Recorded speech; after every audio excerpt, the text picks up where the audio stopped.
सुख गाईज. तर आज मी हे सांगणार आहे, मला कॉल आला, हां कट केला.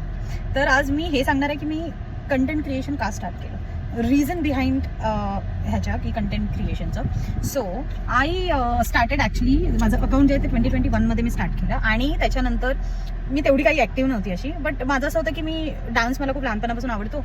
सो माझं असं होतं की मी डान्सचे म्हणजे रील्स वगैरे बनवू आणि मग ते अपलोड करू. तर मी थोडे केले, बट त्याच्यानंतर तेव्हा असं काय सच मोटिवेशन नव्हतं.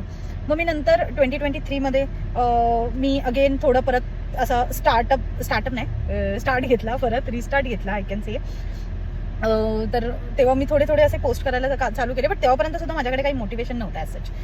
माझं ब्रेकअप झालं आणि त्याच्यानंतर मला असं वाटलं की नाही, मी बनवते आता रील, म्हणजे ॲटलीस्ट ते तरी समोरचा नोटीस करेल असं, आणि आमचं असं काहीतरी पुढे काय होईल. बट ठीक आहे, मी त्या इंटेन्शनने मी चालू केलं.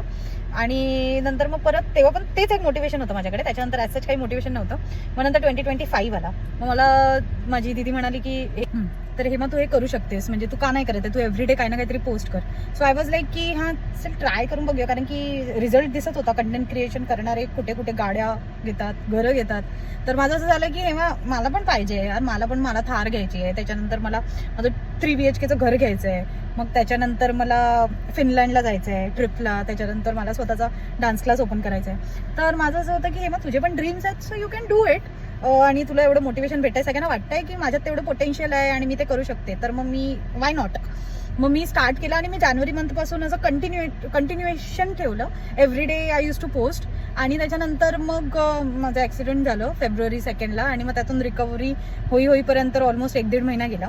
मग त्याच्यानंतर me again I started posting everyday. म्हणजे आम्हाला कसं डान्स रील बनवायला मेहनत करावी लागते, कारण की आम्हाला तिघींना एकत्र यावं लागतं आणि तो एकत्र टाईम मिळणं खूप डिफिकल्ट होतं आमच्यासाठी. पण तरी आम्ही तिघीजणी ट्राय करतोय की आम्ही कंटेंट बनवत राहू आणि एव्हरीडे पोस्ट करत राहू.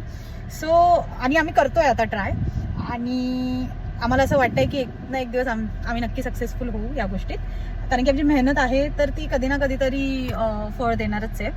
तर हे माझं होतं motivation to start content creation.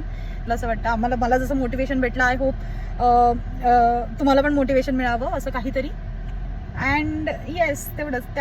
So this was my reason content creation चालू करण्याचं.